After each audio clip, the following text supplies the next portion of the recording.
We're only 24. Okay, so you're all lying on your mat, on your back.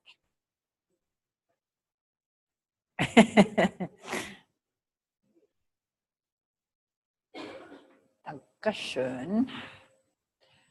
Okay.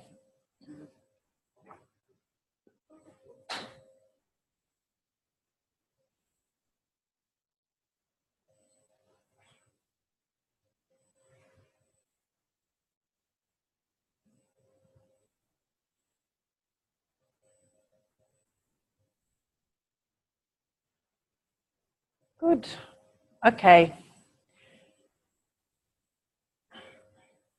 And you've got a comparison, haven't you, with your relationship to the floor now compared to the end of the lesson this morning.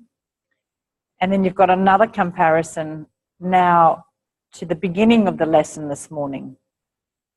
Think, how am I going to remember that? What's this kind of somatic memory that I need to develop? And it does develop, and you probably noticed that you're already, you've been in here now for nearly 2 years. You are getting better at it. And again, your students will get better at it.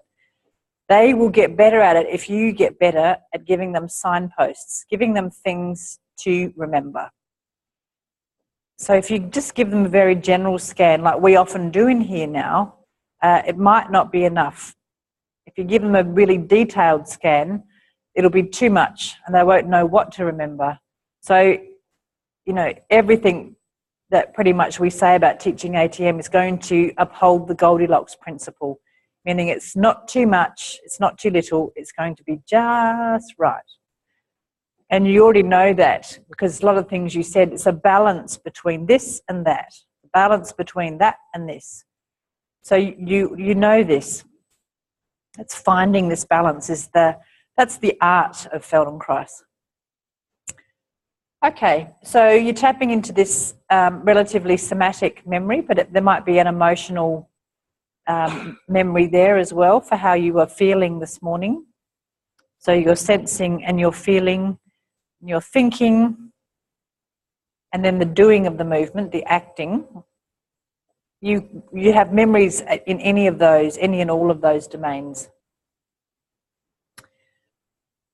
So I'm not going to go through the scan again. I'm going to leave it up to you. Notice what you need to notice. So I certainly wouldn't do that with the public, but I'm doing it with you because you're not the public. You are the private. Okay. Slowly roll over and lie on your right side.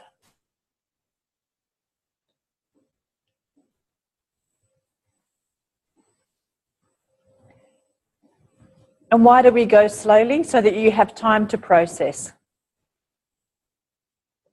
And your right arm is going to be configured in a way that it can support your head. It doesn't have to be under it if you don't want to, but just somewhere where it's you sort of there and your right hand is free to do the needful, as my Indian colleagues say.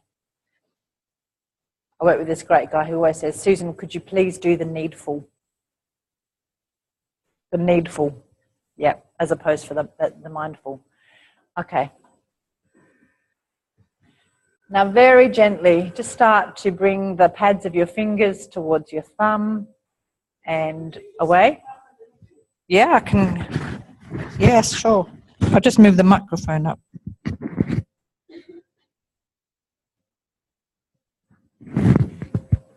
Is that better? Okay. I think my shirt was just getting tired and slumpy. So you're gently just bringing the fingers together or towards each other and towards the pad of your thumb. They need to touch, that's fine. But they don't need to, right? It's this, what's enough? Now here's the trick in teaching ATM, is that you give the parameters to your students and then they decide what is enough. All right, so this is all about self-efficacy. It's about giving the rules sufficiently to the students that they make the decision themselves, right? What is enough of a movement? that it is clearly happening, but it's going to be sustainable. So now I've given that responsibility to you. It's a self-responsibility, right? You don't have to take on all this stuff. It's fantastic. So you've chosen the kind of range and the rate that is sustainable, and dare I say might start to become somewhat pleasurable, somewhat maybe soothing, maybe focusing, maybe relaxing, maybe whatever word it is. But it's starting to maybe move away from that annoying or imposing to something that has that slight familiarity that might actually be positive. And now begin a tiny little bit. And again, so slowly that you notice where does it start. Roll your head so that you can look a little bit in the direction of the ceiling.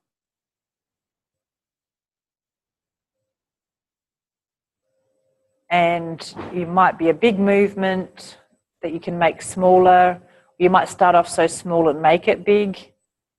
But be satisfied that you can feel and that you can be relatively confident in your experience, that you have some understanding of what is required to roll your head so that your eyes could look towards the ceiling.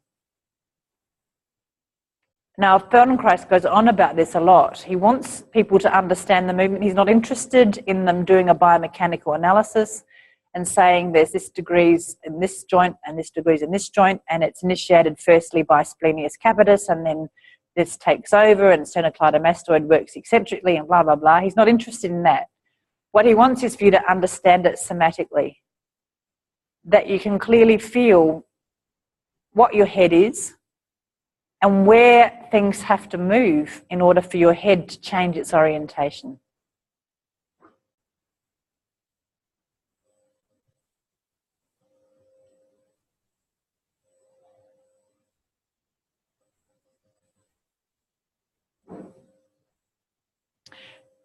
Now find a way that as your head rolls back, your pelvis could also roll back a little bit as well, which means the left side of your pelvis, which is now forward, would move a little bit in the direction of backward behind you.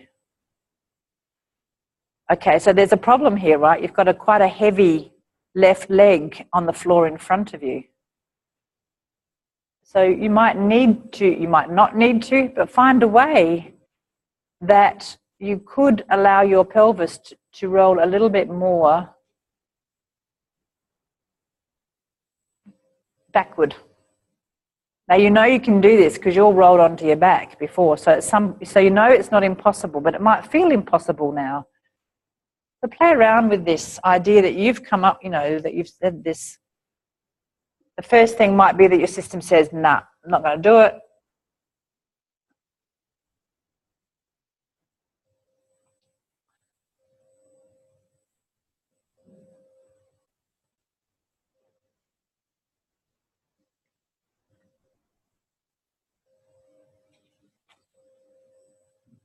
Could be a small movement. It's a movement that, again, you decide how much of a movement do you need to do to be satisfied that, yes, your pelvis is moving with your head back as if your pubic bone is going to look a little bit at the ceiling with your eyes. A little bit. And your fingers are keeping on moving. Who knew? Had you sacrificed the fingers for the pelvis? Had the pelvis become dominant for your attention?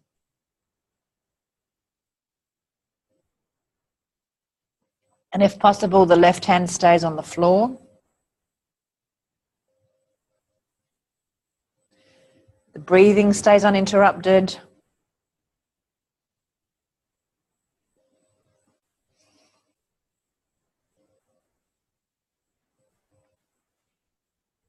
And do you think your pelvis is moving the same time as your head and the same amount? You can track that comparatively. Maybe they could they go together exactly, matching, degree for degree, timing for timing.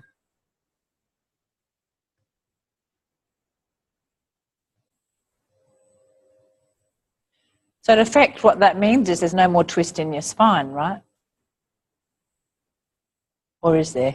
Because your hand's still on the floor.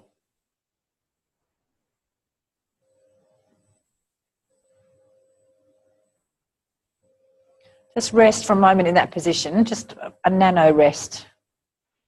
But keep the hand moving, because this is your life journey now. Just keep it going. Everything else rests. So can you find a way to rest? And that movement of the hand is still part of your rest.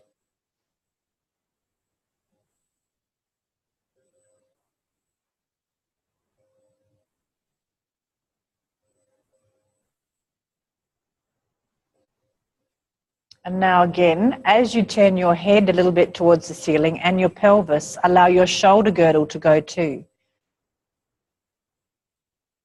So your left hand can stay on the floor. See if you can resist the urge to push with your hand. But definitely there is an unweighting of your elbow, like there is an unweighting of the knee. And again, your foot can stay on the floor. And you might be tempted to push with the foot. Can you resist the temptation to push with the foot? And just allow that pelvis to lift the knee. So someone this morning was making this distinction about rolling and lifting. And the hand continues to close and open. This kind of seaweedy, gentle way.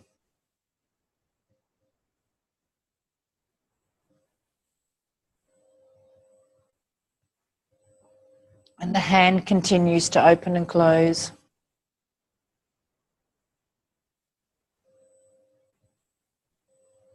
The shoulder, the head and the pelvis all moving around the same time, same direction, same kind of amount.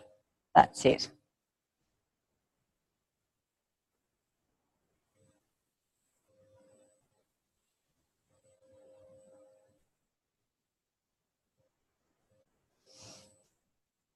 Now add in another variation so that your hand can lift off the floor as well. Okay, so you've got the head and the shoulder girdle, which is pulling the elbow, the pelvis, which pulls the knee a little bit, and then the whole arm. Feldenkrais calls it the whole ensemble, the whole ensemble.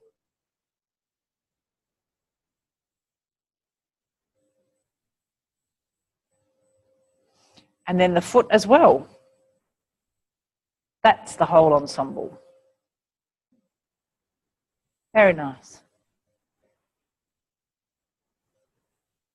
So can you, again, sense this is upping the ante on the organisation, right?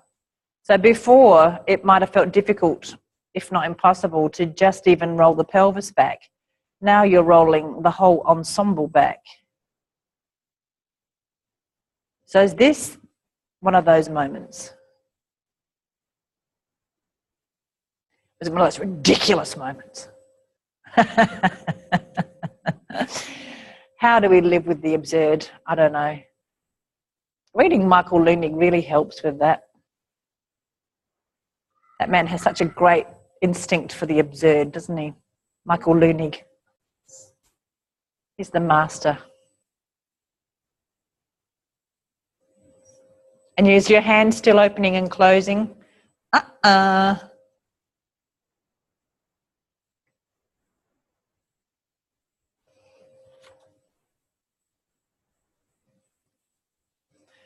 and rest on your side again and keep your hand gently opening and closing and be very satisfied with the level of rest.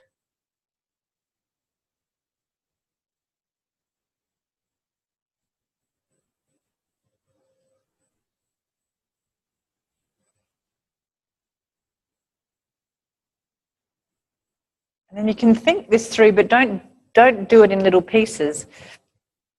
Do the whole thing in one, lifting, so rolling the head, the shoulder girdle and the pelvis back in such a way that the arm and the leg lift as well without any preparation.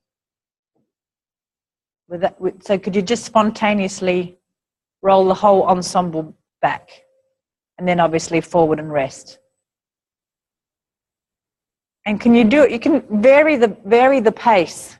So if you can catch at any of these little parasitic sort of preparations, this holding of the breath, or this shove, or this, so that you're not just using momentum or pushing with your, with the right arm, and that there is no interruption to the opening and closing of the hand. That is the most important thing. The world will end if you don't keep the hand opening and closing. It is that important. The rolling is the secondary. The primary is the hand.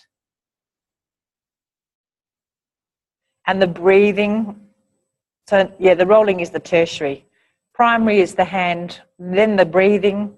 These are the crucial things.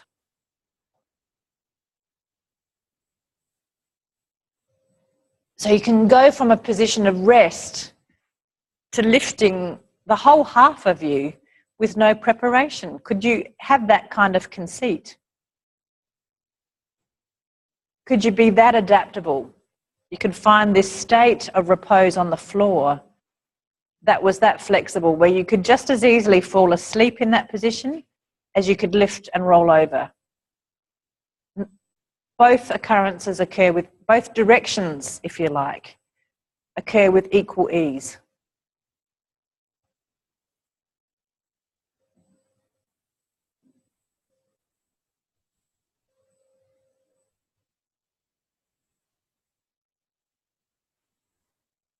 You can make it even smaller, even bigger, even smaller, even slower, even faster. Like whatever you're doing, do the opposite. If you're doing big, do small. If you're doing fast, do slow. If you're doing, etc. You get the idea.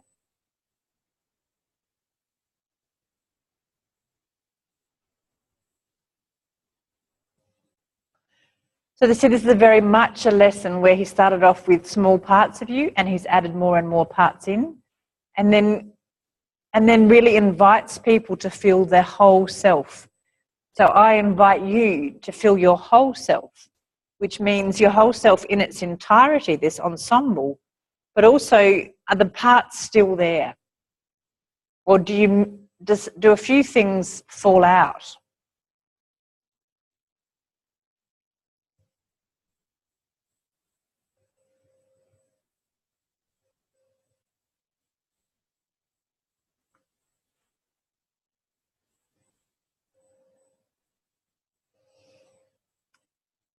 Very good. And the next time you're rolling back, keep rolling, lie on your back, lengthen your legs, lengthen your arms. Keep your hand opening and closing for a while so that you can find this elusive opportunity to rest and still have this quiet little breathing action in your hand.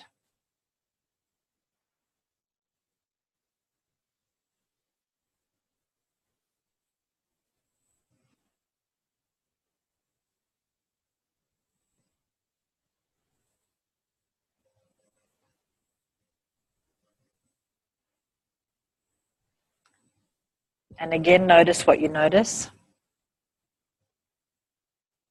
What you'd earmarked, as it were, or bookmarked, let's say, from the scans this morning that you're checking in on this afternoon.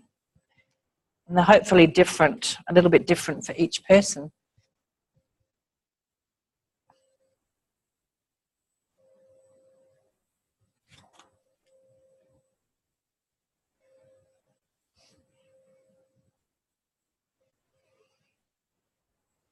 And just for a moment or two, allow the hand to come to a complete rest as well.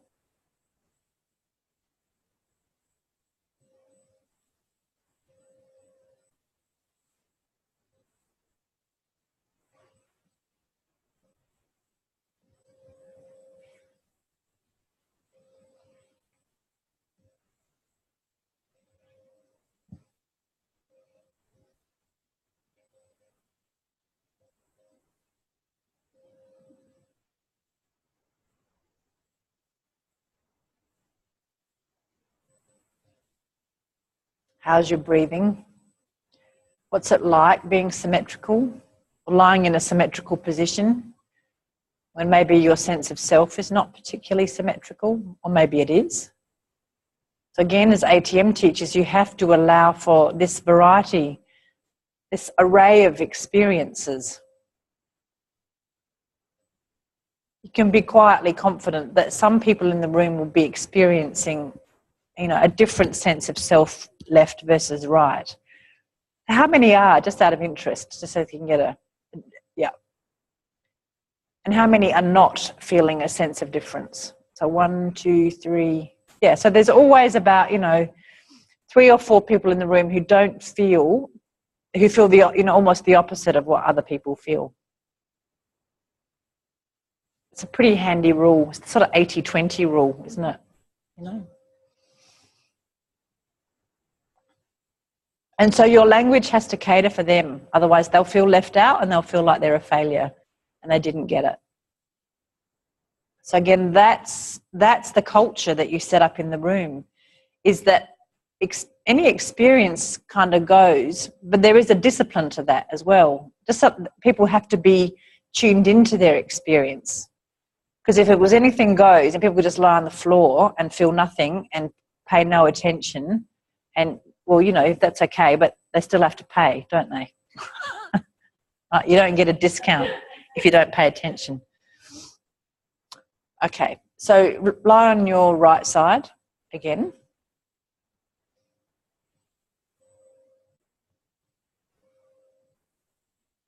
In the same kind of configuration, so the left leg is on the floor in front of the right.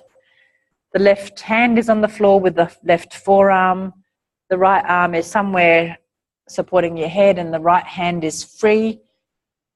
And the right hand again recommences this gentle coming together of the pads of the fingers and the thumb pad and moving apart. Straightening, coming away and coming together. Re-establish for yourself the rate and the size of the movement that is acceptable, more than acceptable, or comforting. Could you imagine it becoming a comfort? My son, when he was very little, had a dummy, a sucky dummy, we called it, and a fiddle dummy. And the fiddle dummy, he actually would have between his pads of his thumb and his finger, and he would just do this movement to get himself to sleep. Really interesting. But if he woke in the night, we had to have the fiddle dummy somewhere where he could find it. Otherwise, Mummy would have to come in and find the fiddle dummy. Little tips for you, Marissa. 2 dummies, one for the fiddle, one for the sucking. Unless, are dummies out now? Are they verboten? They still exist, good. Okay. Orthodontically designed, get out of, yes, of course. Good. Okay, now you've got your rhythm established. This time, could you quietly, gently, slowly push your head a little bit into the floor? So whatever your head's lying on, whether it's the floor itself or your arm, find a way that you could press your head down into the floor gently, enough that it's clear to you, and release. Do that several times. Increasing the pressure. So in a way, you're just finding out where is the head making the pressure anyway, and just increasing that. Just going with what you're doing a little bit more. Could you even have this pretense that whatever is supporting your head is actually pushing back against your head? Could you play around with the sensation? So the tactile receptors can't tell the difference. It's only your perception that's telling you that logically the floor is not pushing into you, you're pushing into the floor. That's only logic that's helping that, and your movement sensors, that's telling you which is which. Could you actually play with that logic? Could you mess around with your perception?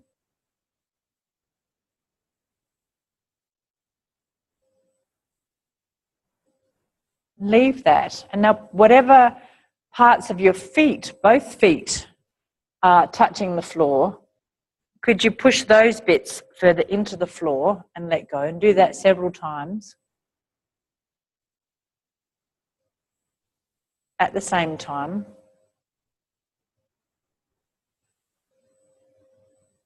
Without adjustment, just pushing. Almost, it should be actually relatively imperceptible to Fran and I. Of course, we are geniuses at observing, so we can see everything. We can even see what you're thinking. But, you know, let's just say we were ordinary. I used to think that, you know, Feldenkrais, we'd get so good at observing that we could even kind of guess what people were thinking. Sometimes we can. Yeah, it's true. Okay, keep pushing. Now, change. Can you mess with your perception and have this illusion that the floor is pushing into your feet? So where your feet are making contact, the floor is now coming up into your feet.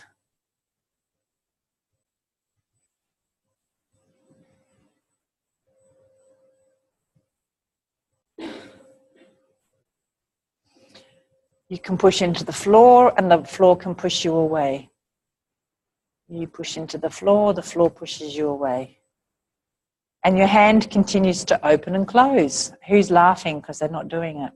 Who's crying because they're not doing it? Remember, this is the most important thing. The fate of the election hinges on you keeping your hand opening and closing. The fate, whichever direction you wish.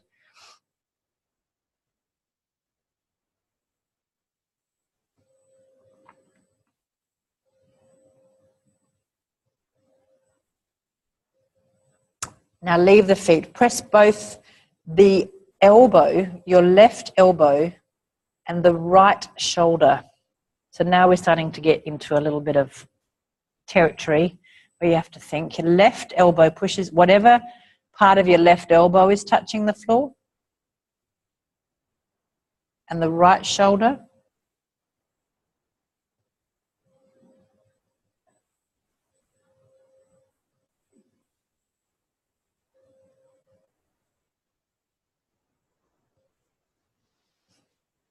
And again, could you play with the idea that it's not just the left elbow and the right shoulder pushing into the floor, it's the floor pushing them away.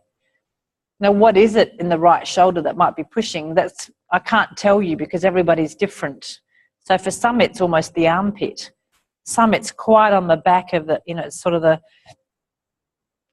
tip of the acromion at the back, you know, the shelf of bone from the scapula. Others, it's more on the tip of the shoulder. So for whatever part of that shoulder region is touching, that's what pushes into the floor more. Find a way. It's not easy. Maybe you can play with this idea of the floor pushing into that point.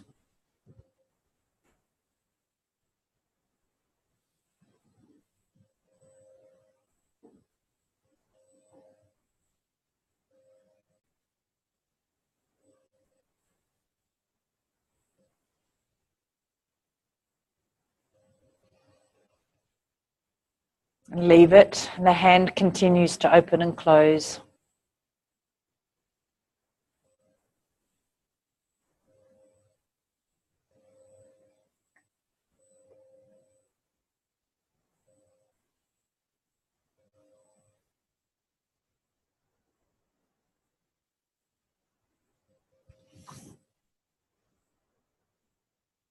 Now push the whatever part of the right side of your pelvis that's touching the floor.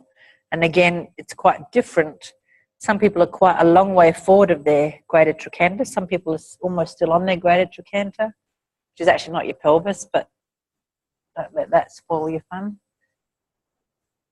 Wherever you're touching the floor, push into the floor. And then have this perception that the floor is pushing you away.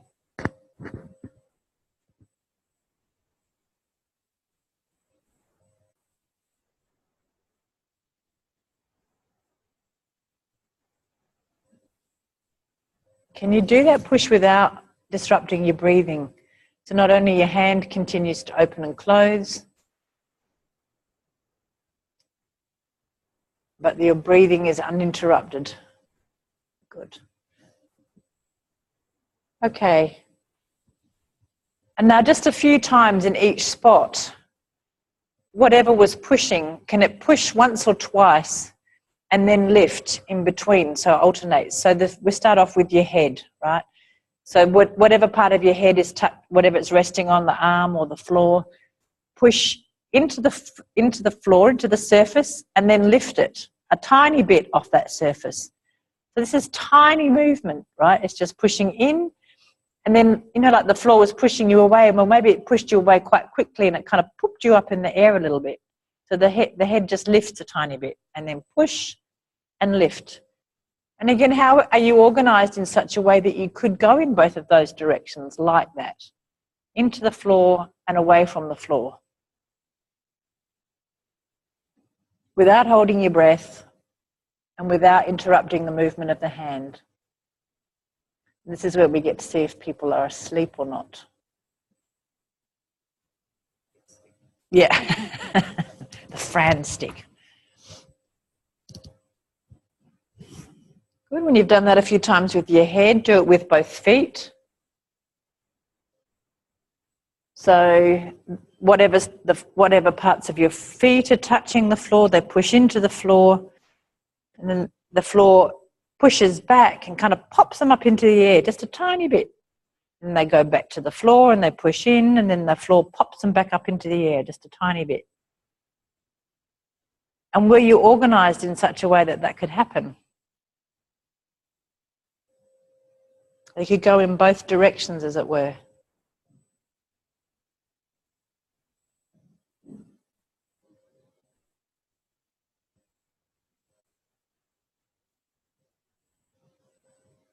And then leave that. And then the next one was the right shoulder and the left elbow. So they push into the floor, and then the floor kind of pops them back up again. Now this is going to take some thinking, right? How could you lift that part of your right shoulder off the floor and keep your hand quietly opening and closing? So I was thinking I could just walk around with a $100 note and slide it in between the pads of your fingers and your thumb and see who could still hang on to it and let it go. It's just as a little test. It's just cruel, isn't it? That's it. Right shoulder in and then pops up. Left elbow into the floor, pops up. And then the last one was the side of the pelvis. Pushes into the floor, and the floor pops it up in the air. So again, this will change your organisation. How would you need to be organised so that you could just as easily go in each direction, into the floor and away from the floor, and still breathe and still hold and let go on the $100 note? Grasp and release.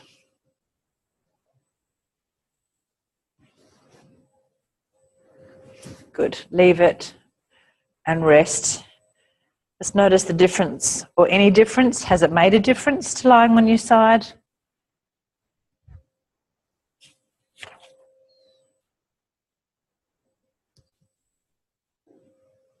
Slowly, in that nice kind of spontaneous way, roll onto your back, and your hand is still opening and closing.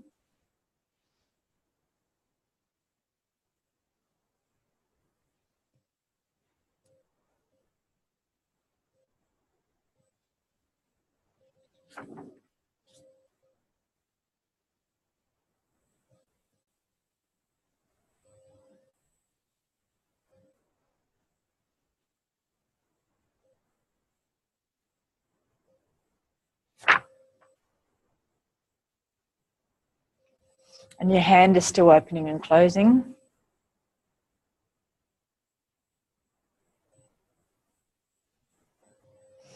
Is it still the same movement? Is each finger still moving the same amount? The thumb's moving? Or does it get biased towards the index fingers doing most of the moving? So you're going to, like you're going to just pinch something with you're just going to grab something with your thumb and your first finger, or is it the thumb and the little finger?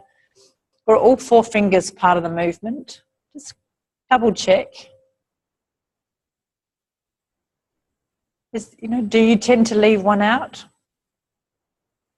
A little bit English and leave your little pinky behind?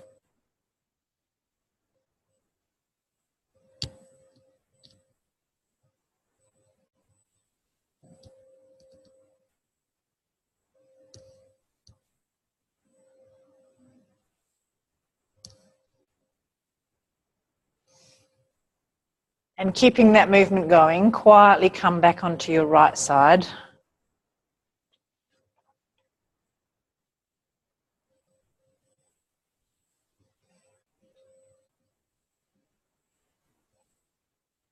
Same position. And your hand is still quietly pulsing, fingers together and apart.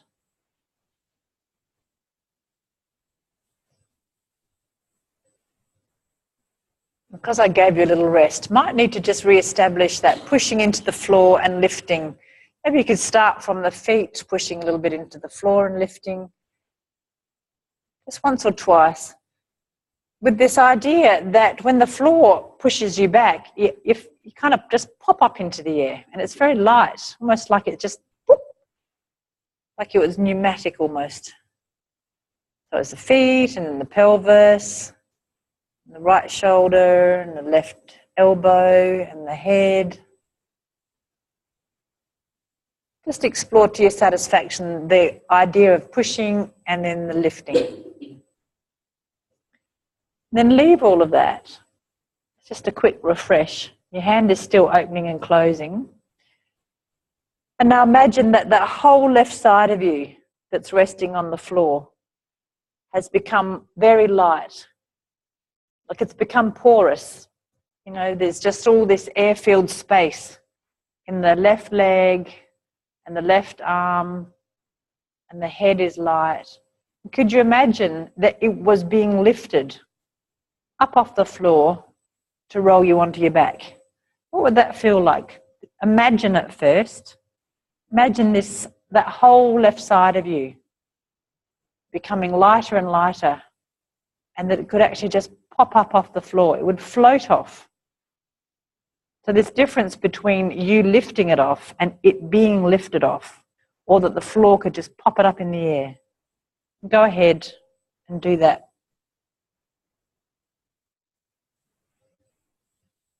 Slowly come back, as if it could float back.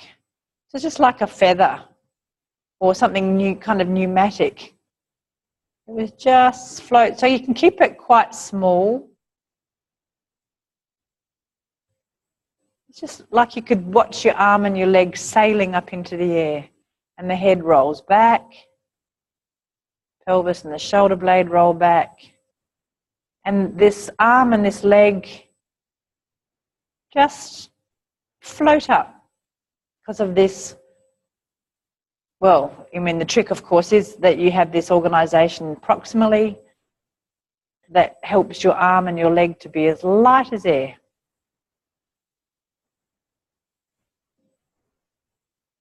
That's it. And then they can float back down again. It can land just as softly like a feather. And the hand can keep opening and closing.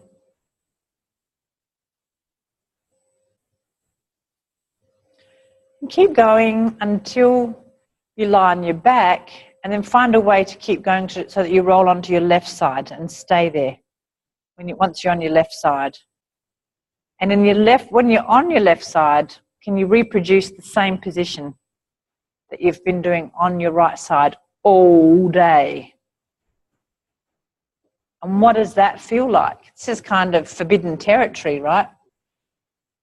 So your right knee is on the floor in front of your left knee. Find a way that you can stay there and be comfortable, knowing that you'll find a position of rest from which you are still can be highly engaged. It's this idea coming through that we're finding this beautiful word, equipoise. I love this word. it's not one thing or the other, but it's not no man's land either. You are, and it's not being uncommitted. You have the potential to go in either direction. So you are full of potential. So find that and just stay in that position on the left side. Right knee now is on the floor in front. No lifting, just rest. Just rest. And the right hand can keep flexing. So that's the only thing that's unusual.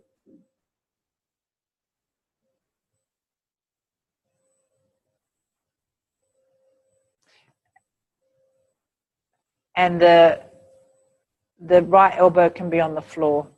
Quietly, quietly.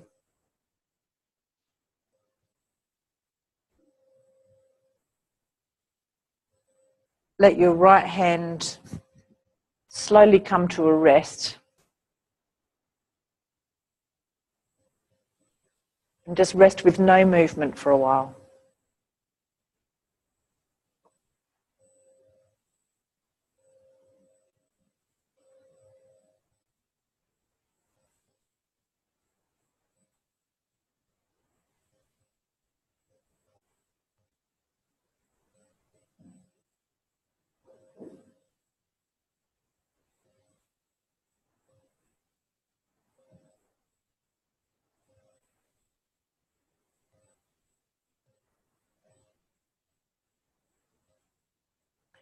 Now very quietly and gently with your left hand, start to flex your fingers together so the palms come together with the thumb and apart. They come together and away. And again, find what is to your satisfaction. It's clear enough, you know you're doing the movement and it's sustainable. You've learnt a lot now, right? You've maybe overdone it or underdone it on the other side. So you know the pitfalls. So how do you apply this learning to this decision about what is reasonable, what has the potential to be pleasurable?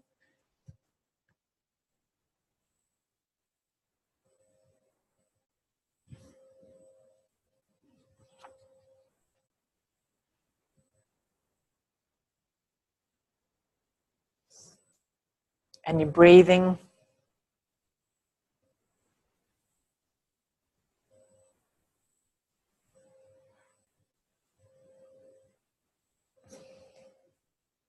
When that's to your satisfaction, firstly think it and then do it, lifting your right foot off the floor. And the left hand now keeps opening and closing, and the right foot lifts. And are they timed together? Remember this morning we talked about this sort of entrainment, how we'll often yoke two movements together. Now, one might be double time compared to the other, but often there'll be some kind of relationship in the timing. Are you doing that or not? If you're not doing it, do it. If you are doing it, don't do it. Just to be sure. And then the next time the foot goes to the ground, lift the right knee up and put it down. But leave the foot on the floor so you can seesaw. Then alternate. So the right foot comes up, and then the right knee comes up. And then the right foot comes up, and the right knee comes up. And it can be a little movement so that the left leg can stay relatively quiet. And breath holding is a foolish thing to do. We have a little bit of an urgent need for oxygen, so I've been told. And these movements are ridiculous. Like, it's not worth holding your breath for. Like, seriously. And the left hand continues to open and close, and you alternate right foot, right knee. Very good. Lighter and lighter, with this idea that they could become almost pneumatic. They could just pop up from the floor themselves.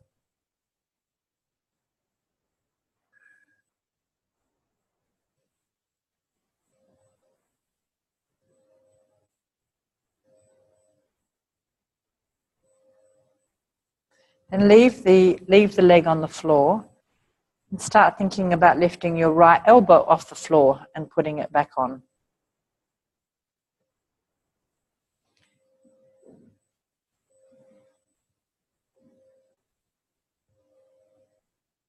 And then leave the elbow down and lift the right hand. And then keep alternating, lifting the hand, putting it down, lifting the elbow, putting it down, lifting the hand, down, elbow, down.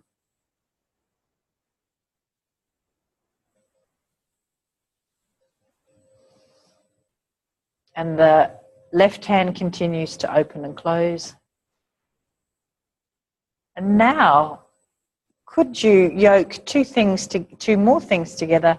As you lift your right hand up, could you lift your right foot? And as they come down, and then you lift your right foot and your right knee, and your right elbow. So the elbow and knee lift together, and then the foot and the hand lift together. And the left hand continues to open and close, and you're still breathing.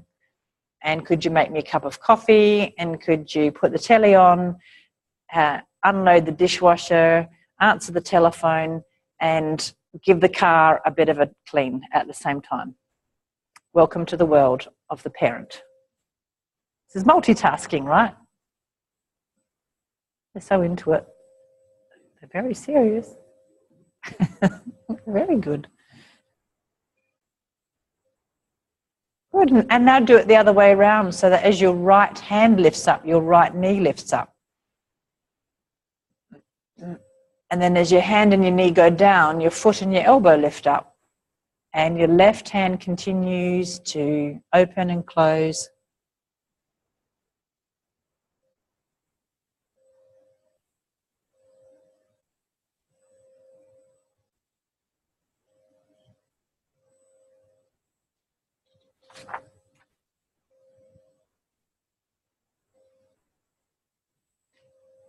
Fingers still moving. And you're still breathing. And can you get a sense of the whole of you, this whole ensemble idea? Even though the focus is all on the sort of, your wobbly bits, the elbows and feet and knees and hands and,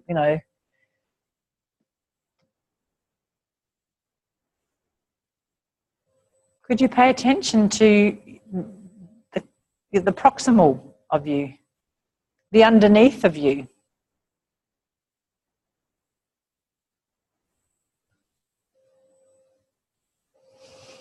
Okay, the next time you lift your right elbow, you can leave your leg lying on the floor. As you lift your right elbow, could you lift your pelvis? And the left hand continues to open and close. So the right elbow and the pelvis, and the hand is continuing to open and close. And could it have this possibility that it's like your bottom is pneumatic? It just kind of floats off the floor. This is so good for your self-image if you think you're really heavy, and it just kind of goes pop. So your right leg can stay on the floor, and it's your elbow and just your pelvis. Kind of pop into the air.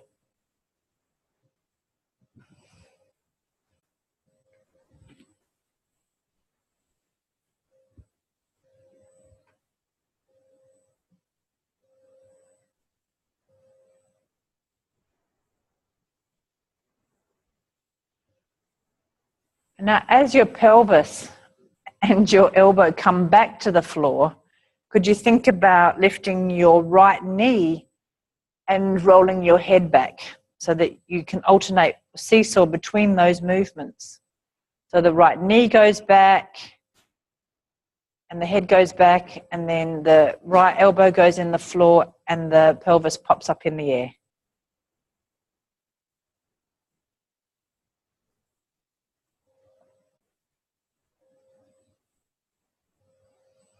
And gradually, could the movement get bigger and bigger so that and in the direction of rolling onto your back? So you sort of come forward onto, you know, when the elbow and the bottom lift. But then when you go back, that movement gets bigger and bigger, so that eventually you actually are all the way onto your back. When you're all the way onto your back, you can stay there. But all the time, your left hand is opening and closing.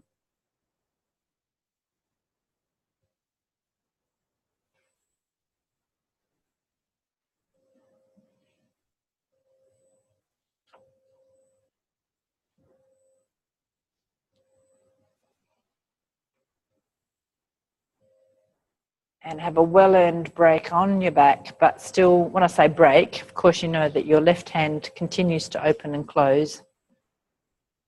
Because now this is part of you, right? This is the essential you.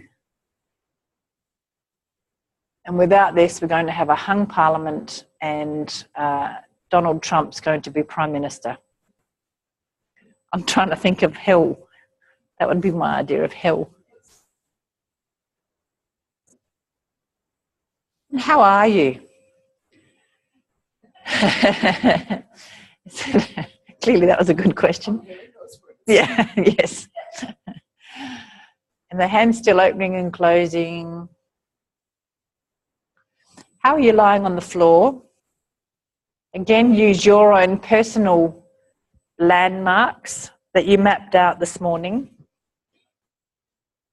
that are an indication of your muscular tonus, your emotional tonus,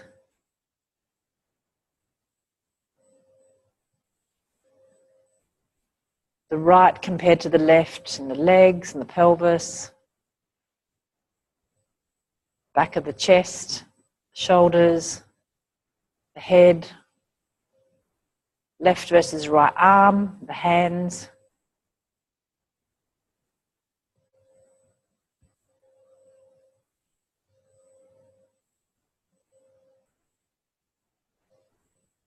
And was that enough on the left side to make you feel quite equal, those of you who are feeling a bit asymmetrical? Just that short variation on the left?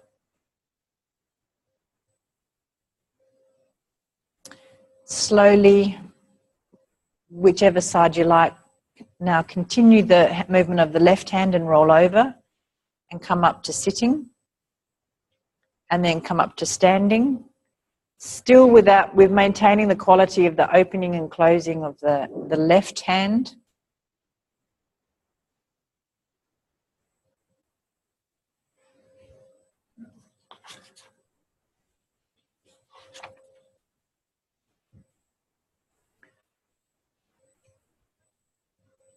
And again, check yourself in standing now with the left hand opening and closing. And is there a difference? So this morning you stood with your right hand opening and closing. Is it different with the left hand? And so for some people, the left hand is their dexterous hand. So you will have an experience, you'll be relating to your dexterous hand in this way. Whereas for the right-handed people now, they're relating to their holding hand. Their hand that's really good at stabilizing is now opening and closing. You might want to sense, you know, which foot is it easier to take the weight on? If you're going to step forward, what would be your stepping leg? What's your standing leg?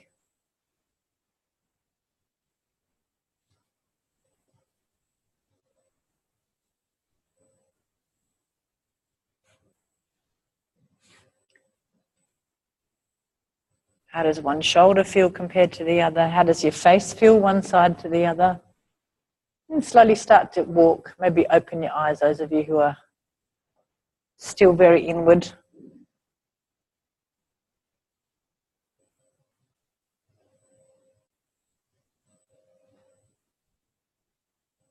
And you've still got your left hand quietly opening and closing.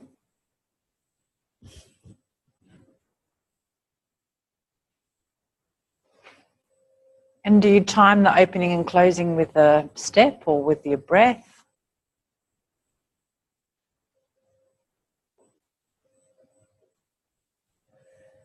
What about the length of you, the length of your right side and the length of your left side?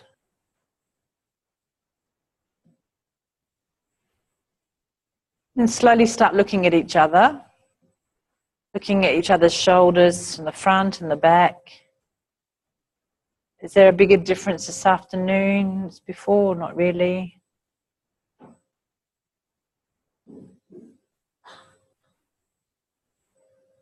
Maybe yes, maybe no, doesn't matter.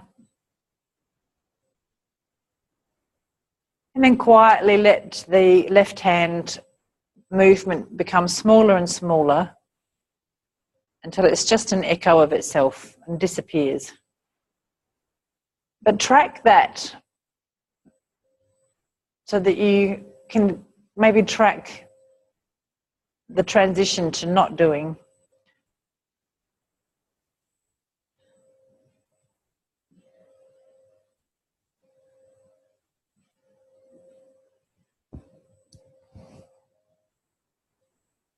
Good.